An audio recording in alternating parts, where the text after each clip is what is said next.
Oye, salúdame. Oye, todo el día comes, oye.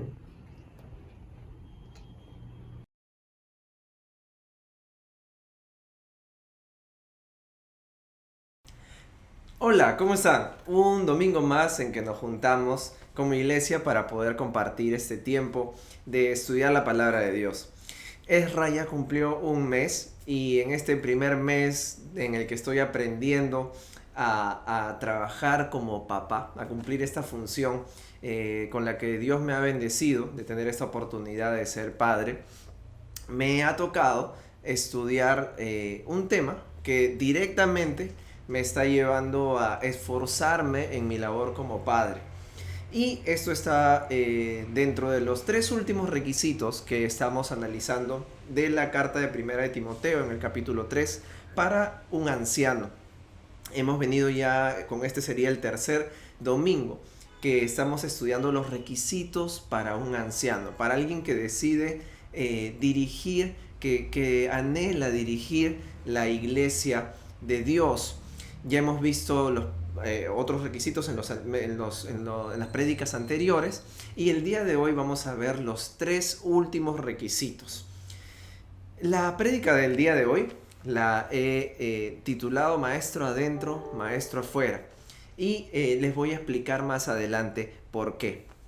Antes de que iniciemos con la prédica del día de hoy, acompáñenme a orar.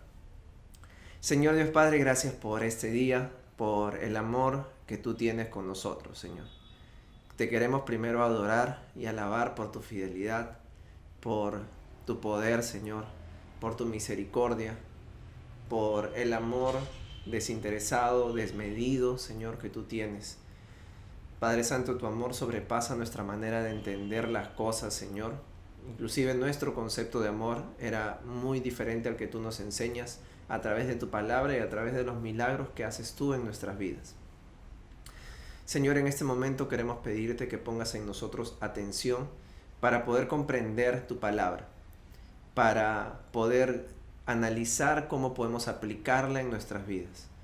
Y bendice a esta iglesia, Señor, a la iglesia del Buen Pastor, que está buscando en tu palabra la dirección para su vida, Señor. Padre, yo te ruego para que tú me uses, Señor, una persona que no tiene la dignidad para transmitir tu palabra, pero Señor, tú me utilizas y te agradezco, Padre Santo, por eso. Señor, permite que pueda haber claridad en mis palabras, que sea fiel a lo que tu palabra indica, Señor, y podamos todos aprender de esto, empezando por mí. Gracias, Señor, por la oportunidad de aprender en estos cortos versículos una dirección para mi vida y para los próximos años de ella, Señor. Padre Santo, te quiero agradecer por todo esto y rogar todo esto en el nombre de tu Hijo, nuestro Señor Jesucristo. Amén. Ok, maestro adentro, maestro fuera. Vamos a ir hacia el libro de 1 de Timoteo capítulo 3, pero antes de internarnos en los versículos del 4 al 7, vamos a primero recordar la primera parte de 1 de Timoteo 3, ¿sí? Vamos a leer rápidamente los versículos del 4 al 7, que es donde nos vamos a enfocar en este momento, y luego vamos a recordar un poquito cómo inicia la carta de 1 de Timoteo 3, que es lo que compartió César en la primera de esta serie de tres prédicas, tres domingos que hemos compartido este tema. 1 de Timoteo 3, versículos del 4 al 7 dicen lo siguiente. Voy a leerlo en la versión Dios habla hoy. Debe saber gobernar, está hablando del anciano, debe saber gobernar bien su casa y hacer que sus hijos sean obedientes y de conducta digna.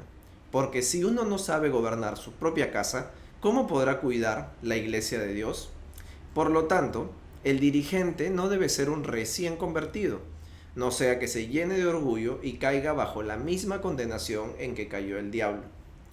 También debe ser respetado entre los no creyentes, para que no caiga en deshonra y en alguna trampa del diablo. Bien, como les dije, primero vamos a recordar cómo inicia 1 de Timoteo 3 para ubicarnos en esta lista de características que son las tres últimas de una lista un poco más extensa. 1 de Timoteo 3 indica que a este cargo, si alguien aspira a él, al cargo de presidir la comunidad, a un buen trabajo aspira. Entonces, las características que nosotros acabamos de leer y las que hemos visto en los últimos 2 fines de semana corresponden a una persona que desea ser un dirigente de la iglesia, que desea ser un anciano, lo que está mencionando aquí. Eso no significa que sea excluyente solamente para los ancianos, pero si alguien desea ser anciano, entonces debe tener estas características. ¿Esto qué implica? Pues que desde el momento en que alguien anhela dirigir a la iglesia, debe estar dispuesto a la exigencia de desarrollar estas características en su vida. Es decir, el cargo llega después del desarrollo de las características y no al revés. Todas las características que vienen desde el versículo 12, 1 de Timoteo 3, están después de la palabra pero o por lo tanto. Es decir, si desea este cargo, buen trabajo desea, pero, y vienen las características que son requisitos, pero debe tener estas características. Si aspira al cargo de presidir la comunidad, a un buen trabajo aspira, pero el que tiene este cargo ha de ser, debe tener, debe cumplir. Es decir, estas características deben haber sido desarrolladas antes de y no después. ¿Por qué hago esta breve introducción? Porque es muy fácil que nosotros juzguemos desde ojos humanos las características más adecuadas para un dirigente de la iglesia. Quizás alguien muy carismático, quizás alguien con un talento para la oratoria, quizás alguien muy amigable, pero se descuidan todas las demás cosas.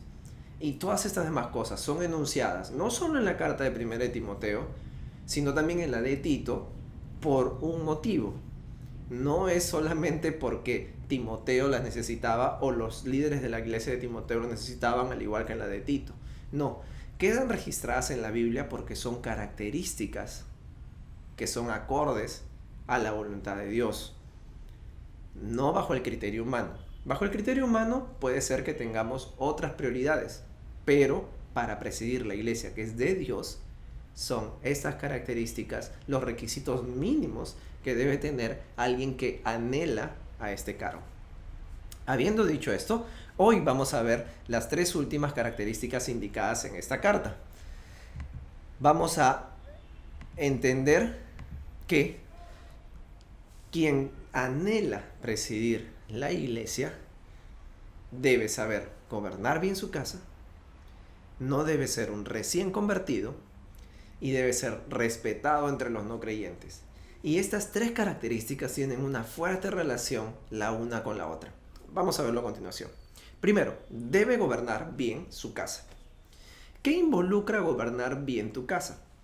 Bueno, según 1 de Timoteo 3, es hacer que, por ejemplo, tengas hijos obedientes y de conducta digna.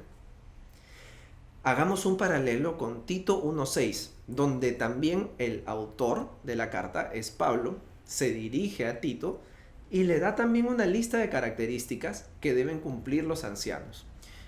Tito 1.6 tiene un paralelo con 1 de Timoteo 3, versículo 4. En Tito 1.6 dice que los hijos deben ser creyentes, no acusados de mala conducta o de ser rebeldes. Entonces, ¿qué es lo que se busca en el hogar de un anciano? ¿Qué es lo que se busca en los hijos de los ancianos?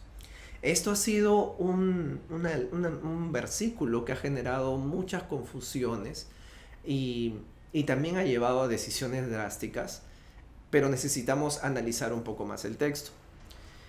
Creo que aquí el tema de conversación o de debate es los hijos de un anciano tienen que ser creyentes y esa es responsabilidad del anciano.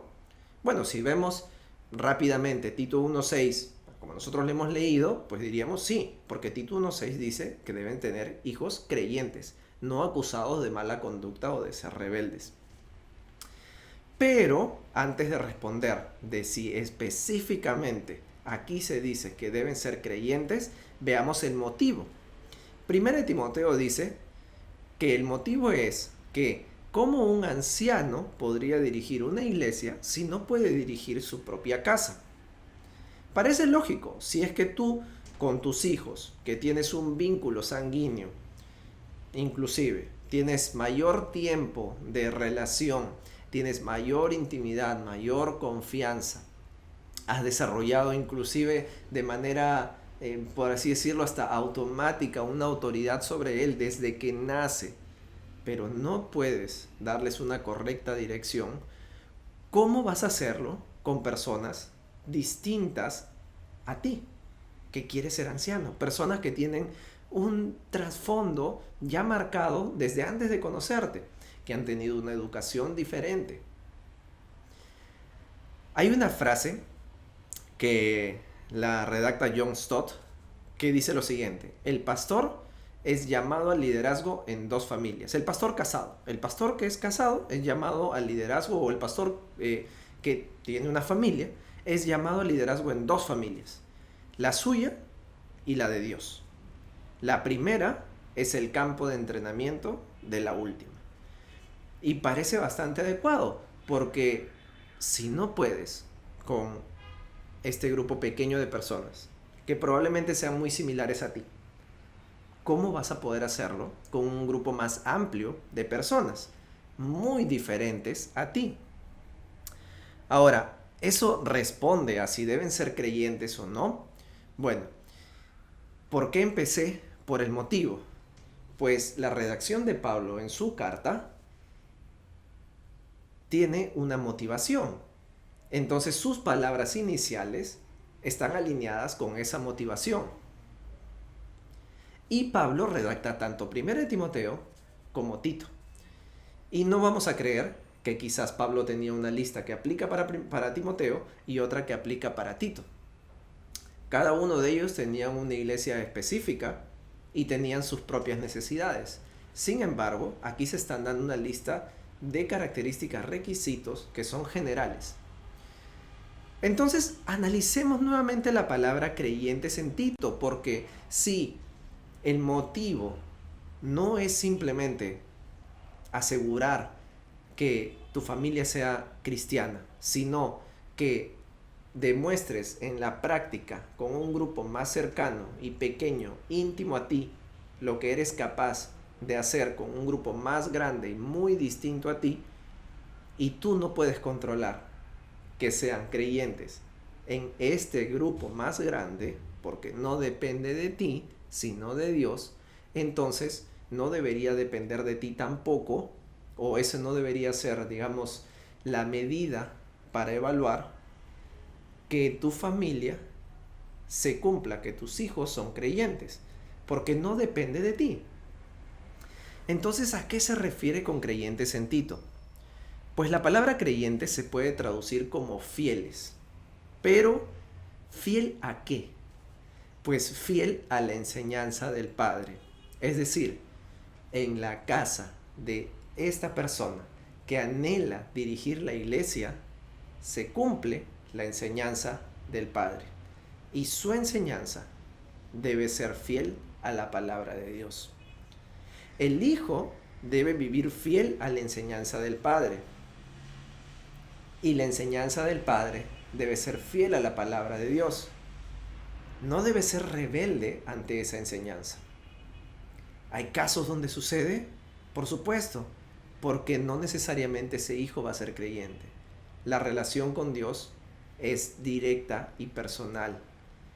No es heredada. Nadie hereda su cristianismo a sus hijos. Pero lo que sucede en mi casa sí es decisión mía. Lo que se enseñe en mi casa, lo que se viva en mi casa, lo que se permita en mi casa, sí es decisión mía. Obviamente llega un punto en donde los hijos son independientes y toman sus propias decisiones. Y eso será respuesta de estos hijos a Dios. En este momento quizás se puede ver muy frío, pero no vamos a ahondar en este tema, porque no es el tema del día de hoy. El qué hacer con un hijo que no es creyente y es hijo de creyentes. Eso es tema de otra conversación. Pero lo que quiero resaltar en este momento es a qué nos referimos con hijos que sean sujetos, obedientes y de conducta digna, como indica en 1 Timoteo 3. Pues que en casa, en la dependencia de la familia, sean fieles a la enseñanza del Padre, y la enseñanza del Padre sea fiel a la palabra de Dios. Este entrenamiento de enseñanza como maestro, en donde logra la sujeción de su alumno o su hijo, deberá ser trasladado con éxito a la iglesia. Pero si este aspirante a dirigir la iglesia no es capaz de enseñar en casa, o no tiene el deseo de enseñar en casa con fidelidad a la palabra de Dios, ¿cómo podemos esperar a que Él lo haga en la iglesia? Recuerden, en ambos casos es el Espíritu Santo quien convence de pecado. Juan 16 dice lo siguiente, versículos 7 y 8, pero les digo la verdad, es mejor para ustedes que yo me vaya, y está hablando Jesús, pues si no me voy, el defensor no vendrá para estar con ustedes, pero si me voy, yo se lo enviaré. Cuando Él venga, mostrará claramente a la gente del mundo quién es pecador, quién es inocente y quién recibe el juicio de Dios. Y por el defensor se refiere al Espíritu Santo. Es el Espíritu Santo quien convence de pecado a cada persona. Pero es este aspirante a anciano quien enseña esto, quien dirige a sus hijos y a su familia entera hacia Cristo. La conversión es personal. Pero luego de eso, independientemente de la decisión de aceptar o no a Cristo en sus vidas, en la casa de este aspirante se obedece la enseñanza del Padre. Y la enseñanza del Padre debe ser fiel a la palabra de Dios. Entonces, ahí hay la necesidad de una participación activa en enseñanza de parte del Padre en su propio hogar. Si no enseño en su hogar, pero está enseñando en la iglesia, no está siendo consecuente. Y ese es el primer requisito, gobernar bien en su casa.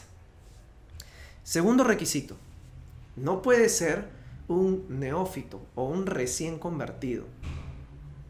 Parece una conclusión inmediata de lo anterior. Es que, dado que quien va a dirigir a la iglesia debe ser un maestro tan esforzado en transmitir la palabra fiel a su familia y mantenerlos sujetos a la enseñanza como entrenamiento para hacer lo mismo en la iglesia, entonces no puede ser un neófito. ¿Qué es un neófito?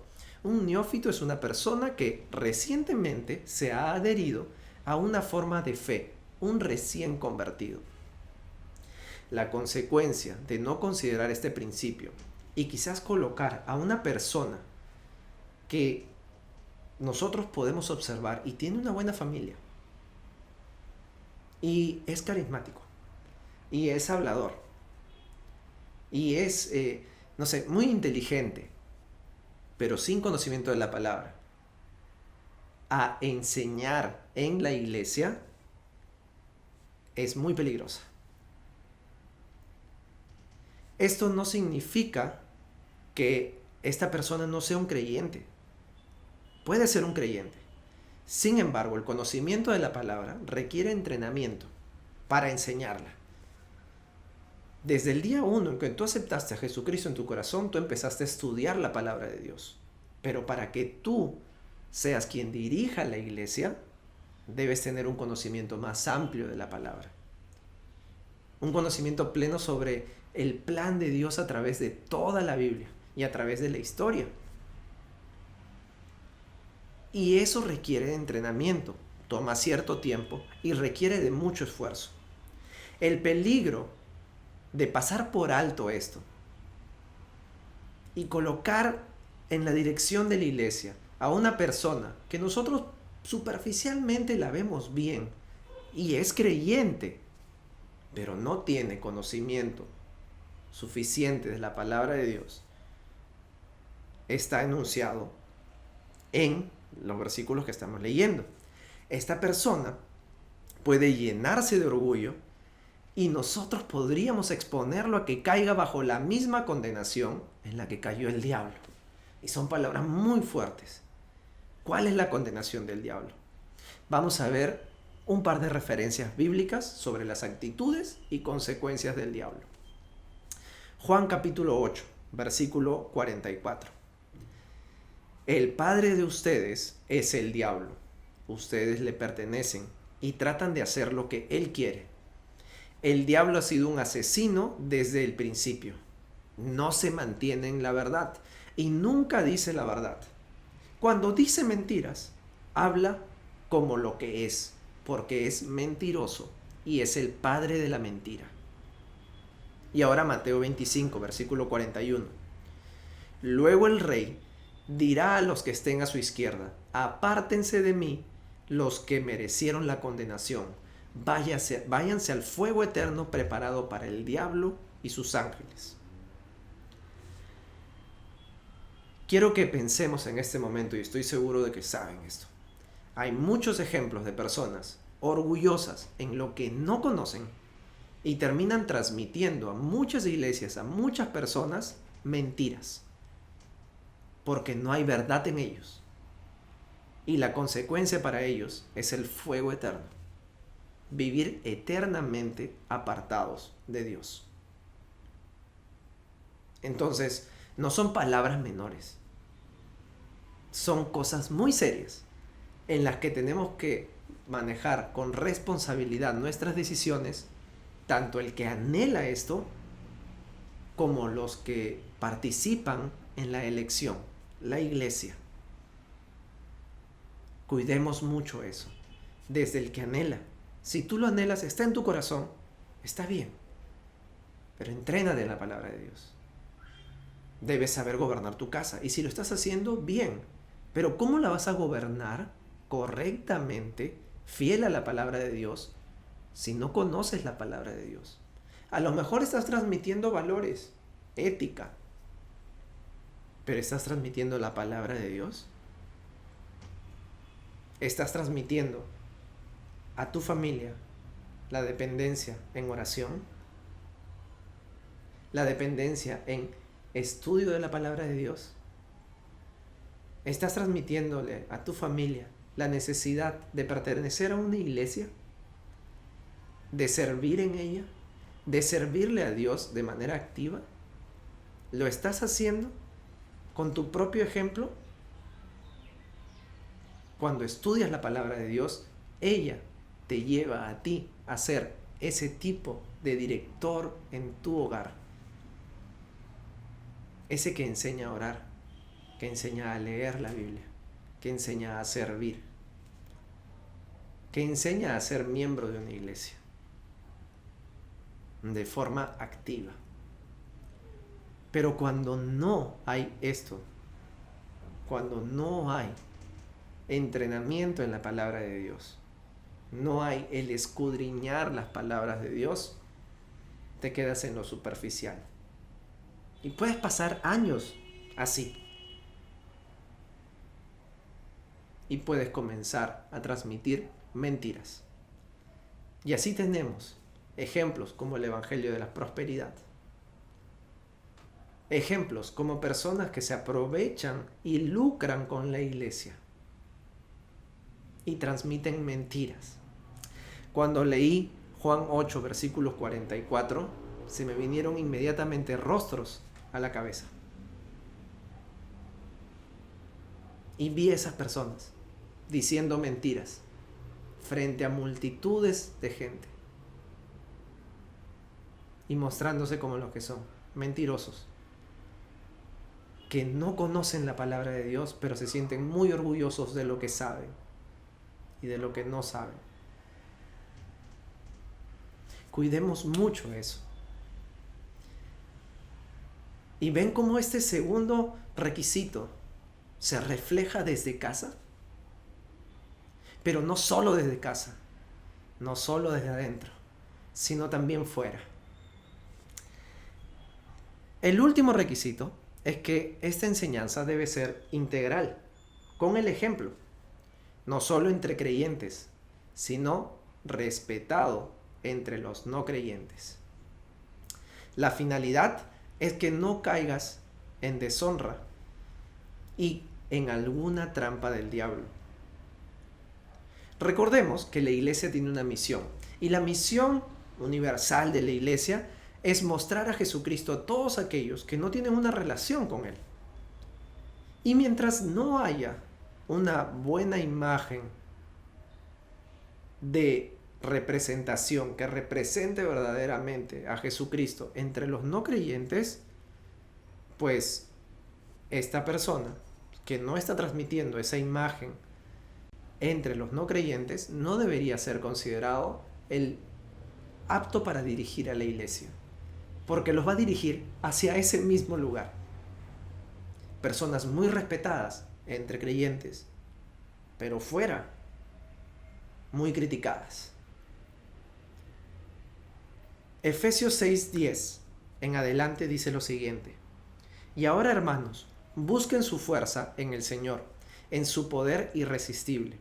Protéjanse con toda la armadura que Dios les ha dado, para que puedan estar firmes contra los engaños del diablo.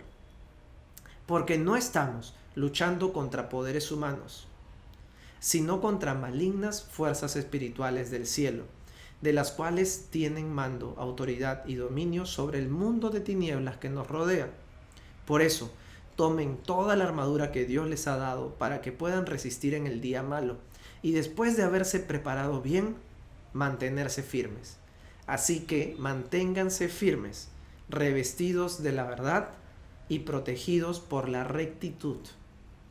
El engaño del diablo es conformarnos a la forma de pensar de este mundo, perder nuestra rectitud, perder nuestra piedad. Ese es el engaño del diablo. La Biblia también menciona que nosotros debemos renovar nuestro entendimiento, renovar nuestra manera de entender las cosas, para que en tu día a día se vea a Cristo. ¿Por qué? Porque el engaño del diablo es conformarte a la manera de pensar de este mundo. Y entonces, como en Perú hay hora peruana, tú también puedes vivir hora peruana y ser impuntual. ¿Cómo eso te hace respetado entre los no creyentes? Como en Perú se pueden evadir impuestos, tú también los evades. ¿Cómo eso te hace respetado entre los no creyentes?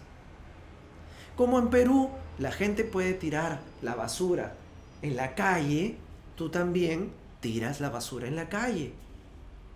Y te conformas a la manera de pensar de este mundo. ¿Cómo eso te hace respetado entre los no creyentes? Yo les voy a confesar algo. Para mí fue una lucha muy, muy difícil. Y cada cierto tiempo la repito para recordarlo y no volver a caer en esto. Desde que yo empecé a manejar, siempre tuve un mismo problema. Y este problema lo tuve fuera y dentro de la iglesia. Cada vez que a mí alguien me mete el carro, se cruza en mi camino de manera imprudente y me hace frenar de manera intempestiva, yo me lleno de cólera. Y mi pensamiento en ese momento es alcanzar a esa persona y por lo menos cerrarla, si es que no me bajo. Ese error lo cometí muchas veces. Hoy no puedo hacerlo, por convicción. No solo no puedo, no debo. Hace ya bastante tiempo que empecé a luchar con esto.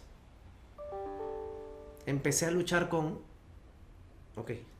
simplemente que se pasen. Y si llega a estar a tu costado, dile que tenga cuidado. Pero no lo insultes, no lo cierres, no te bajes. ¿Por qué? Porque eso no me hace respetado entre los no creyentes. Porque yo tengo una responsabilidad adicional. Mostrar a Jesucristo con mi vida.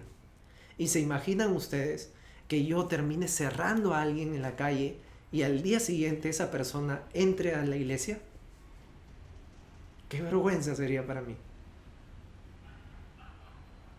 Pero más allá de eso, ¿cómo dejo yo a Jesucristo?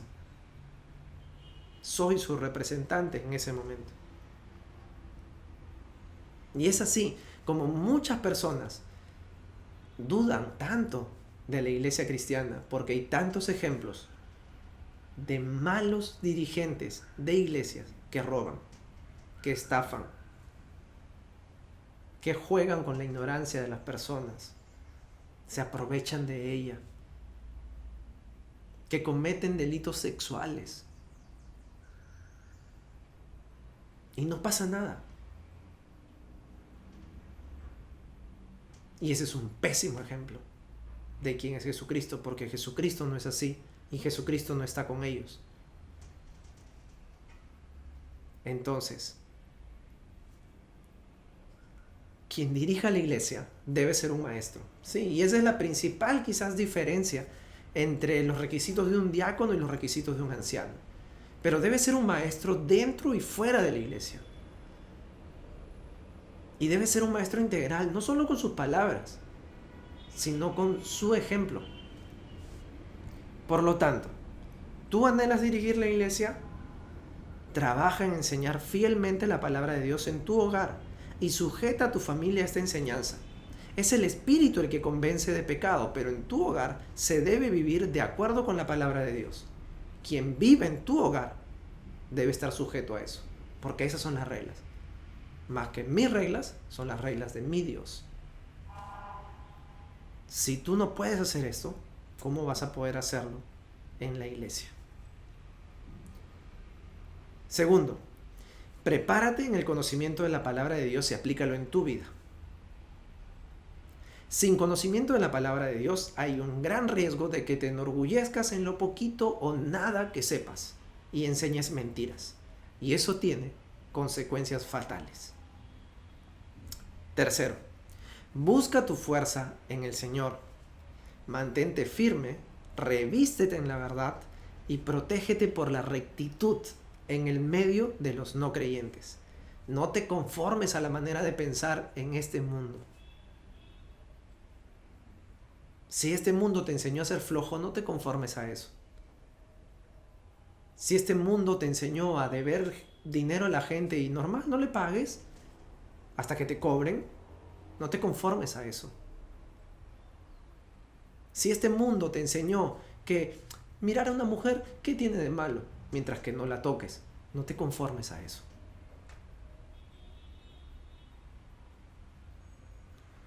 ¿Cómo vas a cumplir tú tu misión de la dirección de la iglesia si fuera de ella no la cumples? Cuando la iglesia está diseñada para recibir a todos aquellos de fuera a los cuales Dios elegirá.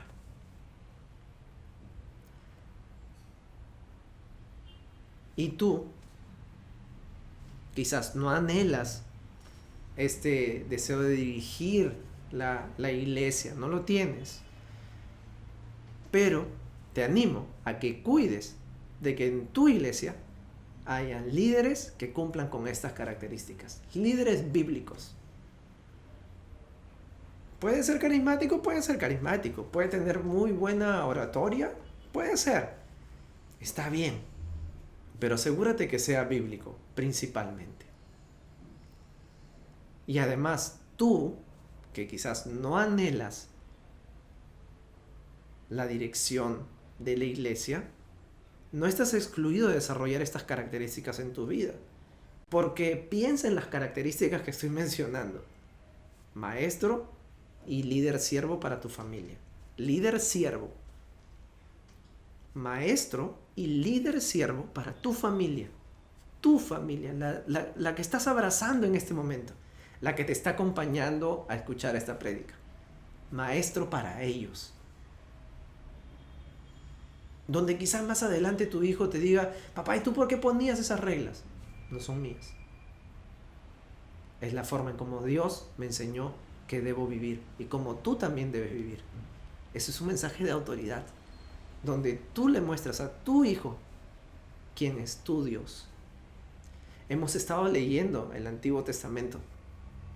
Seguimos leyendo. Y vemos la importancia y cómo se le pide a los padres. Léele estas palabras a las siguientes generaciones. Hazles recordar de dónde saqué yo al pueblo de Israel. Que nunca olviden estas palabras, que no se aparten de ellos estas palabras. ¿Tú qué cosa le vas a heredar a tu familia?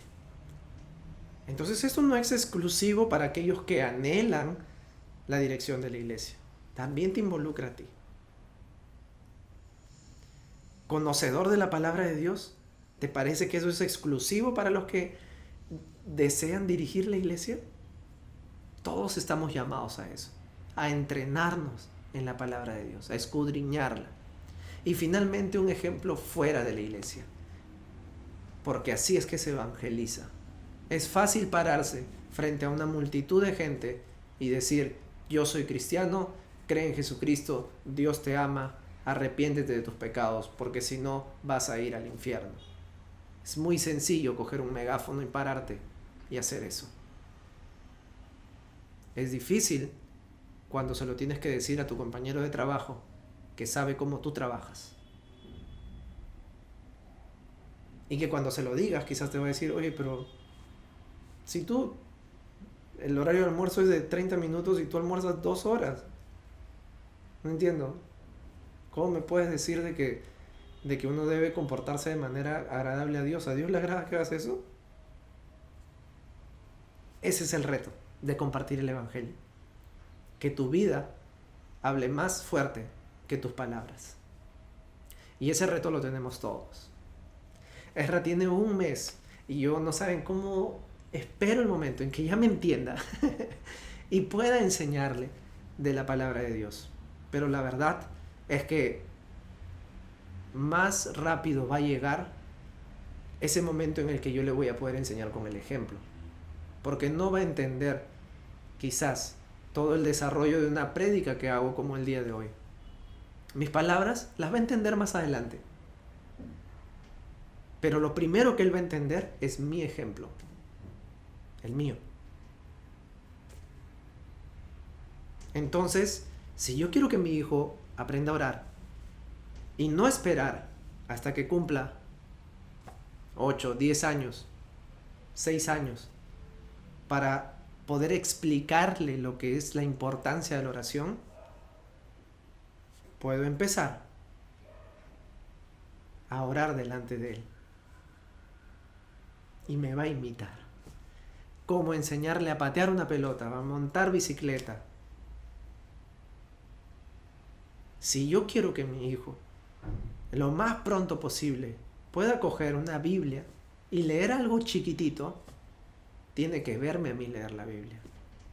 No voy a esperar hasta que él crezca y recién pueda entenderme a través de una prédica la importancia de leer la Biblia. Eso es lo que yo aprendí con esta prédica. Estoy esperando el momento en que él ya me vea y se dé cuenta de que yo estoy orando. Pero ya empecé a orar por él. Es mi responsabilidad. Entonces quiero animarte, a ti, quiero animar a cada uno de ustedes a que podamos aplicar esto en nuestras vidas. ¿Cómo se aplica en la tuya? Vamos a orar. Señor Dios Padre Santo, gracias por esta mañana. Gracias por permitir que podamos compartir esta porción de tu palabra, Señor.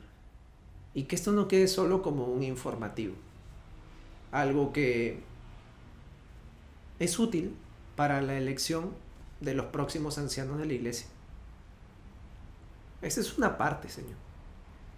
Pero lo más importante es que estos versículos se apliquen en nuestra vida. Toda la Biblia se aplica en nuestra vida. Permite que las 3 cosas que hemos visto el día de hoy sean aplicadas en nuestra vida. Gobernar bien nuestra casa siendo un maestro que enseña fielmente la palabra de Dios y sujeta su hogar a que se cumpla la palabra de Dios en su casa. Entrenarnos en la palabra tuya, Señor. constantemente buscar crecer en nuestro conocimiento de tu voluntad, Señor, de tu palabra. Y esforzarnos, Señor, para que con nuestro ejemplo seamos hallados respetados entre los no creyentes.